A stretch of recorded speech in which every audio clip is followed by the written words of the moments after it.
മറ്റുള്ളവരിൽ നമ്മൾ ഡെപ്പോസിറ്റ് ചെയ്യുന്ന ആത്മാർത്ഥതയ്ക്ക് നമുക്ക് കിട്ടുന്ന ഇൻട്രസ്റ്റാണ് അവോയ്ഡിങ്. റീസെൻ്റ്ലി മനസ്സിനെ ഒരുപാട് ടച്ച് ചെയ്ത വരിയാണിത്. ചില ആൾക്കാരുണ്ട്, എത്ര അവോയ്ഡ് ചെയ്യപ്പെട്ടാലും പിന്നെയും പിന്നെയും അവരുടെ അടുത്തേക്ക് തന്നെ പോവും.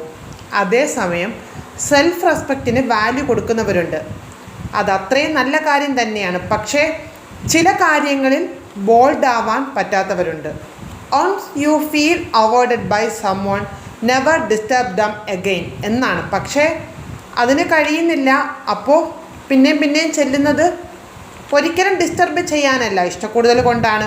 അവോയ്ഡ് ചെയ്തിട്ടും അത് മൈൻഡ് ആക്കാതെ എല്ലാവരെയും സ്നേഹിക്കാൻ കഴിയുന്നുണ്ടെങ്കിൽ നിങ്ങൾ അടിപൊളിയാണ്. ഒരു ദിവസം നിങ്ങളുടെ വാല്യൂ അവർ മനസ്സിലാക്കും.